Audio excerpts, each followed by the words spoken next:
안녕하세요. 저는 29살 여자입니다. 결혼한 지는 이제 2년 되었고 아이는 없어요. 이렇게 재밌는 사연 전해주는 채널을 이제 알게 되어서 저도 결혼하면서 있었던 일에 대해서 한번 이야기해볼까 합니다. 딸부잣집 막내로 자라서 사람들이 저보고 옥성질이 있고 당돌하다고 이야기할 때가 있는데 저는 그렇게 생각한 적 한 번도 없지만 이렇게 사연 적으며 그때의 일을 되새겨보니까 정말 제가 당돌한가 싶기도 하네요. 그럼 한번 이야기 시작해볼게요. 저는 위로 언니가 2명 있어요. 거기에 결혼하게 되면서 언니가 3명 더 생겼습니다. 시녀가 3명인 집에 시집을 간다니 친구들은 저보고 제정신이냐고 이야기했는데 저는 시언니들이 너무 좋아요.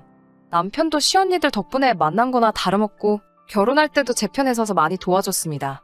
저희 큰언니와 둘째 시언니가 오래된 친구 사이라서 서로 다른 언니들끼리 아름아름 서로 알아가다 보니 여자 6명이서 결혼 전부터 이미 친한 사이가 되었어요. 언젠가 6이서 모여 막년회를 하고 있었는데 시언니들이 막내 동생도 같이 와도 되냐고 물어보더라고요. 형제가 또 있었어? 하고 놀랐는데 그때 막년회 자리에 늦게 도착한 남편을 처음 만나게 되었고요.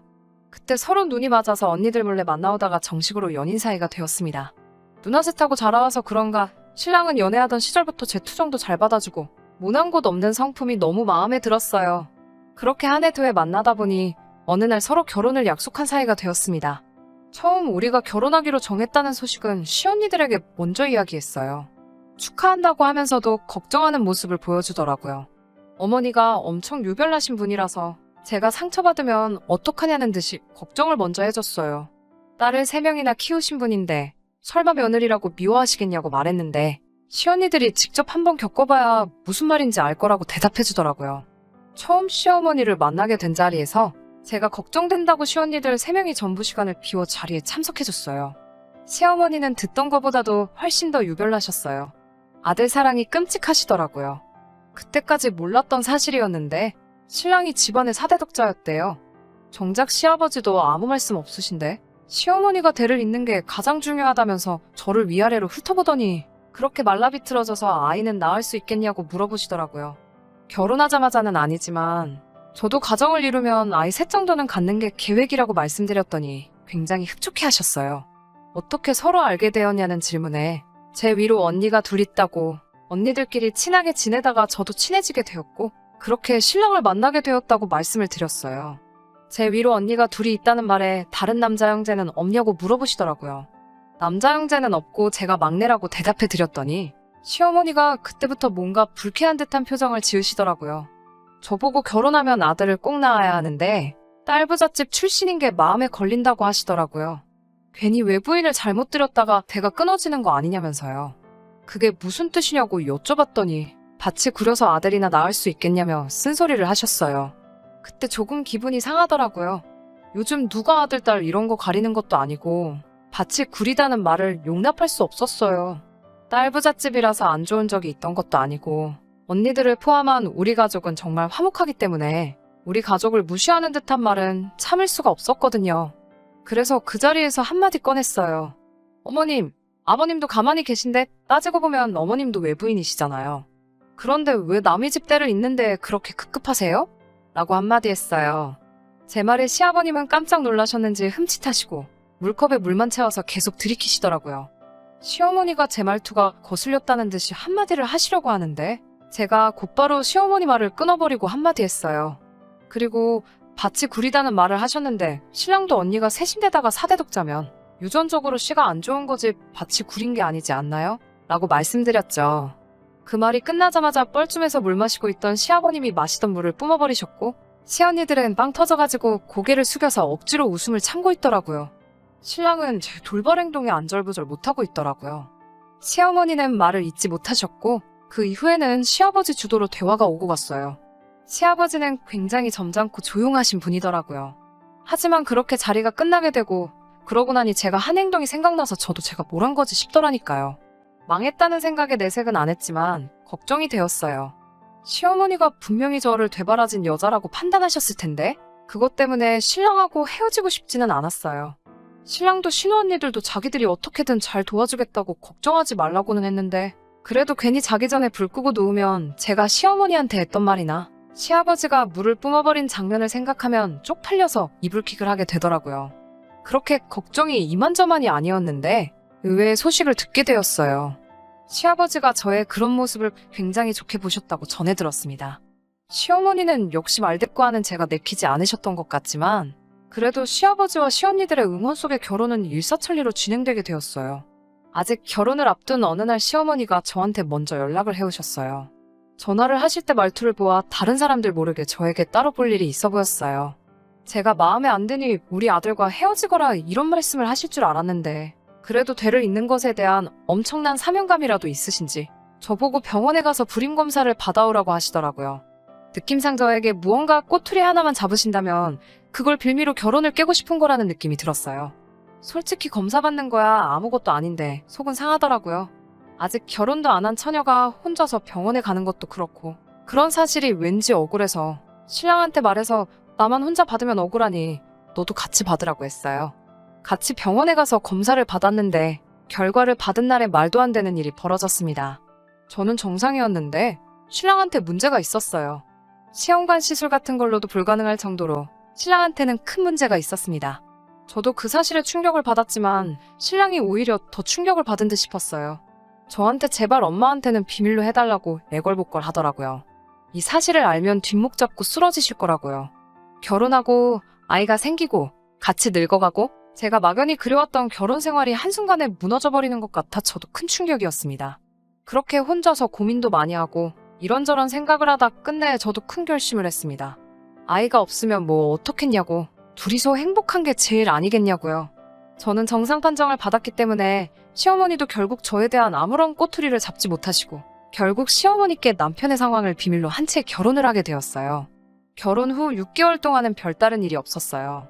그런데 시간이 차츰 지나서부터 시어머니의 대를 잇는다는 집착이 날로 강해지기 시작했어요.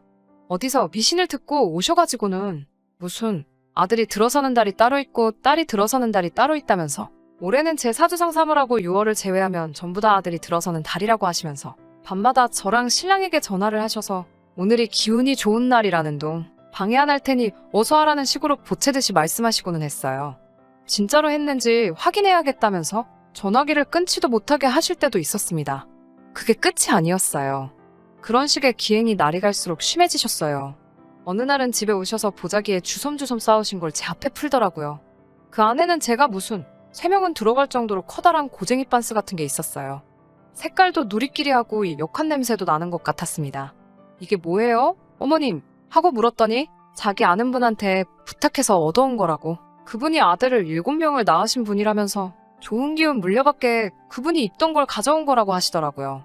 기운을 더 강하게 하기 위해서 특별히 세탁도 안 한 거니까 꼭 챙겨 입으라고 말씀하시고는 다른 말 없이 그냥 집으로 돌아가셨어요. 이런 거 전해주러 2시간이 넘는 거리를 오셨다는 것도 믿을 수 없었지만 그 누리끼리한 고쟁이 반스를 보고 있자니 역겨워 죽는 줄 알았어요. 시어머니 가신 걸 확인하고 튀김할 때 쓰는 길다란 젓가락으로 집어서 곧바로 쓰레기통에다가 버려버렸어요. 정말 그런 식의 집착이 날이 갈수록 심해지시니 저도 스트레스가 이만저만이 아니더라고요. 결국 사건은 명절날 터졌어요. 시어머니 때문에 힘들어서 시댁 못 가겠다고 땡깡을 부리니 시집간 시언니들이 자기들 일정을 바꿔서 친정에 먼저 들리고 시댁에 나중에 들리기로 했대요. 시어머니의 소나기에서 저를 도와주겠다고 같은 날에 명절날 모이기로 한 거죠. 이상한 소리를 하거나 저에게 상처를 주려고 하시면 언니들이 사전에 차단해주겠다고요. 그 말만 믿고 가기 싫었지만 시댁으로 향했습니다.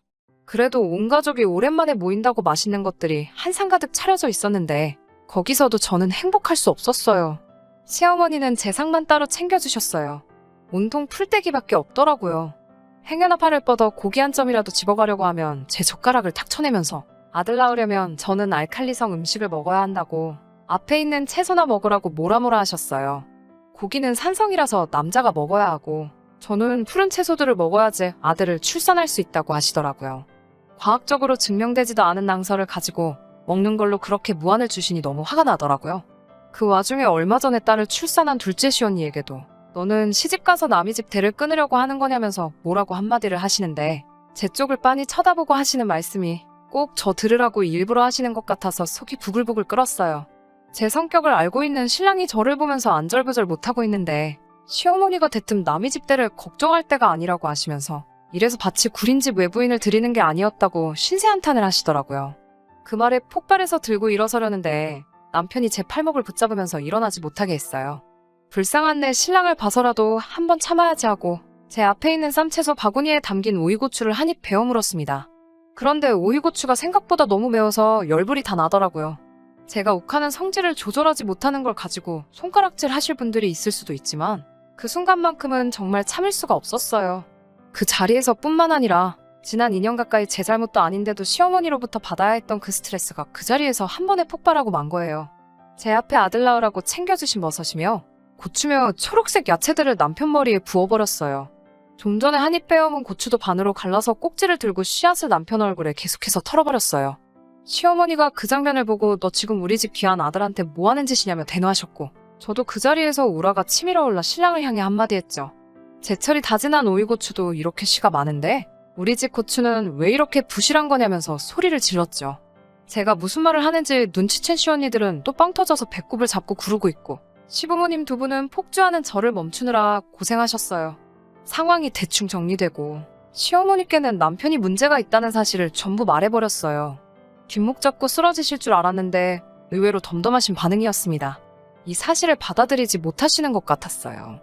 시어머니와 동행하의 연휴가 끝나고 같이 병원에 올라가 다시 검사를 받았고 결과를 직접 들으시자 그제서야 인정하시더라고요. 그 후로 시어머니의 태도는 180도 달라지셨습니다.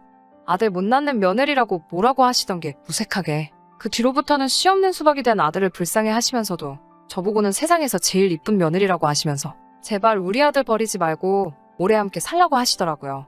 시어머니께는 결혼 전부터 알고 있었고 버릴 거였으면 진작에 결혼도 안 했을 거라고 말씀드렸어요. 저한테 몇 번이고 고맙다고 하시더니 처음으로 신랑을 향해 저한테 잘하라고 한마디 해주시더라고요. 그래도 대를 잇는다는 집착은 못 버리셨는지 신랑 먹이라고 어디서 한약도 지어오시고 어디서 들으신 거라면서 이런저런 방법은 시도해봤느냐고 물어보시더라고요. 저희도 방법이 있다면 절대 포기할 생각이 없다고 하니 시어머니가 정말 기뻐하셨어요. 이제 진짜 행복한 결혼 생활을 시작할 수 있을 것 같아요. 신랑과 저 사이에 소중한 아이가 생긴다면 더할 나위 없겠지만 언젠가 새로운 방법이 생길 때까지 저도 남편도 그리고 시어머니도 절대 포기 안 하려고 합니다. 사연 들으신 모든 분들께서 저희 가족을 응원해주시면 정말 감사하겠습니다. 이만 사연 마칠게요. 끝까지 들어주셔서 감사합니다. 오늘의 사연은 여기까지입니다. 구독과 좋아요, 알람 설정 부탁드리고 더 좋은 사연으로 다시 찾아뵙겠습니다. 감사합니다.